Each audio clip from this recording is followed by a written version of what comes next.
So I'm Ricki with Ricki Real Estate. Good morning.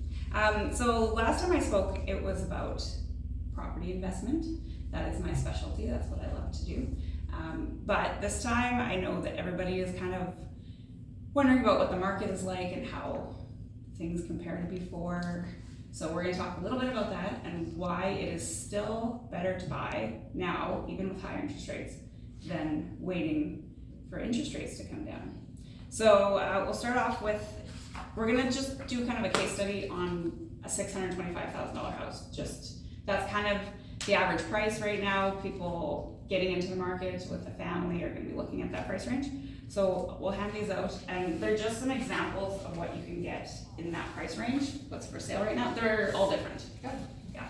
So you can take one, pass them around, whatever, but look at all the pages. So 625 will get you a single family home, 3 bedrooms up, 2 bedrooms down, maybe with a garage that needs a little bit of work on the North Shore, Brocklehurst, Valley View, West Side. You'd be hard pressed to get one in Aberdeen or Sahalee or downtown. Those will be a little bit more. You'll be looking at 675 in that range, right? But this will get you a good starter home. It'll probably need updates, renovations, a really good cleaning sometimes, that kind of stuff, put a little sweat equity into it, and then you've got yourself a nice home. So that's what is available right now. So at, what are mortgage rates right now, Amanda?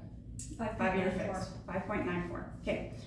So that's a little bit better even than what my numbers are. I went with 7 because you have to qualify higher anyways. The stress test would be 7.94. Yeah, so stress test would be higher, but I just went with, this is kind of like worst case scenario numbers, so that it doesn't look like I'm trying to doctor things to make it look better than it is. So prior to the pandemic, house prices went up roughly 5 to 7% every year. Sometimes more, sometimes less, depends on what's happening, but that's, a good average over the many years before the pandemic. Over the pandemic, things were totally wacky. We know that we had some like crazy skyrocketing prices, so we went up like 15%, 16% in that range. And then after, now we've come down again to kind of compensate and settle. So we've come down 8% this year. So the numbers I've used are just kind of assuming over the long term an average of, I think they did 5% increase, which is pretty conservative because since I've owned a house, most of my properties have gone up about 10% a year. Like they've made pretty reasonable gains. So we're gonna assume 5% per year.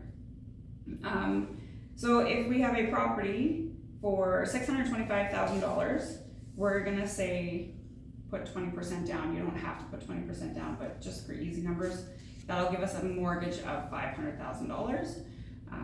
Which if you're buying a cheaper property, that might also happen. If you're getting a townhouse or something, you might end up with a $500,000 mortgage.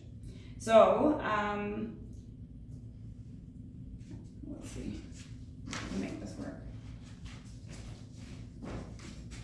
It's easier to be visual. So, I'll go this way. So 625,000. Get my numbers here because I'm not a math whiz, so I have to pre-calculate all of this. 625,000 for a mortgage of 500,000 at 7% for 2 years. So right now, I generally think it's a better idea to get a shorter term mortgage. You do pay a little bit more for it, but in a couple years, rates will likely be coming down. So we'll say 7% for 2 years. And then that gives you a monthly payment of around $3,500. So $3,500 per month. So after 2 years, your cost of borrowing, so that's your interest that you're paying and your principal, that's the money that you're paying in over those 2 years, is $84,000. 750. So that's 2 years. Now, at 2 years, you're gonna wanna refinance, talk to Amanda, cause she'll help you out. For maybe another 5 years, we'll guess. And typically you do 5 years because, I don't know, that's what I've always done, it just makes it a little bit easier. Rates have always been good, so doing 5-year fixed is not usually a big deal, so let's just, cross our fingers and hope that in 5 years, rates are a lot more reasonable than what we're seeing now, and we get a rate of, say, 4%. So the recent predictions I've heard is that it should go down about 2% next year, another 1% the year after. So we'll just go with 4%, that's even higher than what we've seen in the past few years, so still I think very conservative. So a 5-year mortgage at 5% for 5 years will put you at a cost of borrowing of $236,000 and 806. So $236,806. So that's after 7 years. So this is 2030, in the year 2030. This is how much you've spent on housing for a $625,000 house. Now these numbers are kind of high, you think, but after you pay for your entire house in many years, you've probably paid double, even like up to triple the amount of what you actually offered for the house in the first place because of mortgage rates, right? Like you're paying way more. So $236,000 after 7 years, it seems like a lot of money, but it actually makes sense. Okay. So now we're going to look at how much you're going to spend in 7 years if you are paying for rent instead. So the first thing we have to consider is the value of this house is going to go up. So I said 5% every year roughly. So that puts it in 2030 a value of $880,000 almost. So what did I say, 880?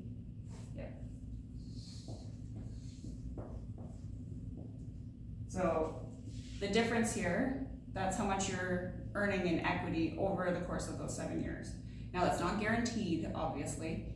There could be some major disasters, economic fallouts, whatever that we can't predict, but this is generally the pattern of what happens. So $880,000. Now if you rent a 3-bedroom house in Kamloops, say you rent it today, you're paying roughly, like I think the cheapest you're gonna find is about $2,500 for in town. If you go out a little bit, you'll get a little bit cheaper deal, but right now in town, you're looking at least $2,500, if not $3,000 or more even, depending on how nice you like it, what neighborhood you want, privacy, that kind of stuff, right?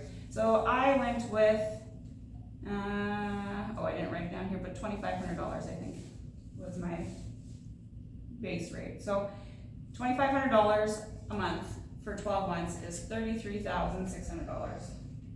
So $2,500 a month rent for 1 year equals $33,600.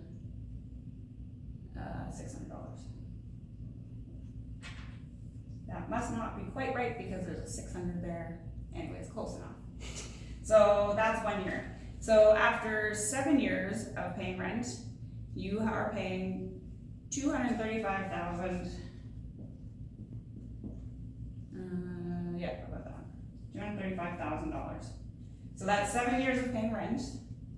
So that's going to your landlord. You're not getting that back. Plus, you've missed out on the difference here. So that's $255,000 there. So after 7 years, you have lost $489,000, 638.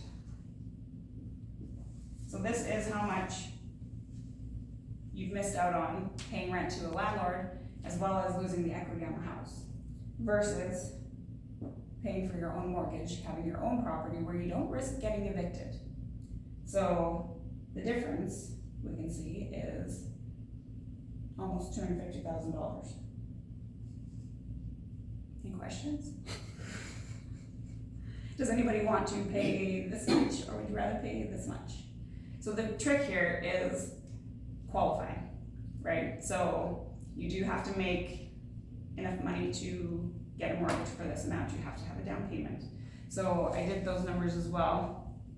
And if you, let's see where it is. Did I put it on here?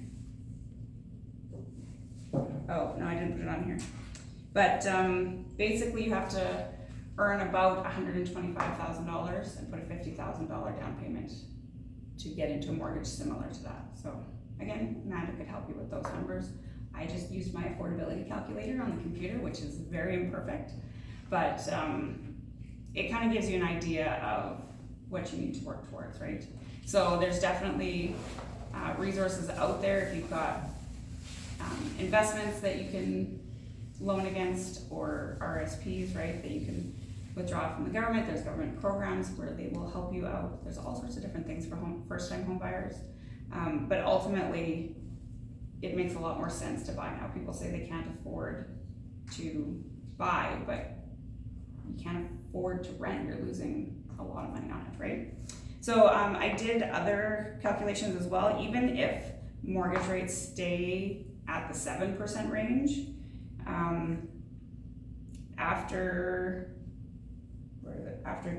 7 years, you're still paying, or you're only paying $287,000 against your cost of borrowing, which then compare that to your $489,000 of renting, right? So you're still coming out ahead even when mortgage rates are 7%. So I didn't take the time to look into how high mortgage rates would have to be to make it equal, but that's a significant difference. Like going up 3% gave us an increase of $50,000. So mortgage rates could like hit 20% and you're still coming out ahead, right? So yeah, do you guys have any questions? Anything you're wondering about in the current housing market? Our average, what was our average house price? There it is. September was $631,000. Year to date, $625,000. So that's the average property right now, what they're selling for. And home sales are up, and the amount of money, so we have something called the ask to sold ratio. So how much you're asking versus how much you get out of that. So that is also coming up a little bit. We were over 100% during those rapid times when everything was multiple offers. Now we're down to about 97, 98. So that's what you want to see. People like to get a deal on their house, right? So they want to make an offer, they want to get it down a little bit. So about 98 is healthy. And I think August was about 95 or 96%, is a little bit lower. But yeah, so that's what I have for you guys today. So I guess the big hurdle is the down payment for many people, eh? Yeah. Like if you're sort of I'm just thinking from the perspective of young people, kind of starting out, and just without having millionaire parents or whatever, right? They are kind of in this loop of like, well, I would love to. Yeah. I actually find the income piece to be harder than the down payment piece. Oh yeah. The income qualifying. Mm-hmm. Particularly now with higher With the stress higher test. stress test, yeah, the income tends to, you just need more income, and even when you have a couple that are working, then, you know, it's such a high annual income that's needed to qualify. So that becomes the piece, because without that income, like down payment can come from a gift from a family member, it can come from savings or RSPs, it can come from selling things. Right. So that kind of money is easier to get than the solid job letter income or the income that you need from employment or. So is it common that, say, again, young people, I'm just putting it there because I would say sort of when you advance a little bit, then you kind of make things happen somehow. But for young people, is it common for them to just kind of pull their resources and basically buy homes together? Because It's not common, no, but I think heard of that at least a people should couple be of looking into that. Yeah. Because if you get you can get one of these homes, put a suite in the basement, or some of them already have suites in the basement, and then you split the cost of it, and you're looking Yeah. at like a $320,000 house Exactly, versus $625, right? So if you can share, Mm-hmm. same as if you can find, like sometimes people have friends who are well off, like, you know, family friends, aunts, uncles, that kind of stuff, right? They don't want to give them money because they maybe don't have that kind of relationship, but maybe they still want to be able to help them out. Co-invest. So or there's something. things that you can do, like one person can put in the down payment and own a percentage of the house, and then you write up an agreement where in 5 years we refinance, Mhm. and you pull that equity out and pay them off for the down payment, right? So there's different strategies you can use, but you got to be creative about it, Yeah. right? Yeah. So it can be a challenge for sure for people. Mhm. And when you put your money into something like that, you're kind of locking it in, so you got to make sure that you're getting out, you know, a Right. fair deal as well, right? You'd want to earn something on that money, not just have it sit there, Mm-hmm. right? So, yeah. Very interesting. Thank you. Do you advertise that on your group, Facebook group, like to share, like? I haven't yet. It's something I've just been kind of thinking about lately. It's pretty challenging though, because if you're gonna buy a house with someone, you need to trust them. Yeah. You need to know them well. You need to know that you can live with them if you're sharing the house. You need to know that they're gonna pay their half of the mortgage, because if they don't and you can't compensate, then you're gonna go into foreclosure, and that's gonna be a whole other mess, right? So for me to get involved with that would be a little bit risky, right? But I definitely think that there's opportunity there for connections, right? Like if you can somehow bring people together and Or multi-generational. well, that too. There's a lot of people doing the multi-generational thing now, That's what we've heard. right? I've got lots of clients who are saying, hey, we're gonna buy this. So yeah, if people are willing to live with their parents or their children, you know, their grown children, then you can definitely do that. And so many other cultures do that, right? Yes. We've just been spoiled here, we haven't had to. So, yeah. Same as other countries have like 100-year amortizations and generational loans, right? Like we have never had to deal with that. So. Mhm.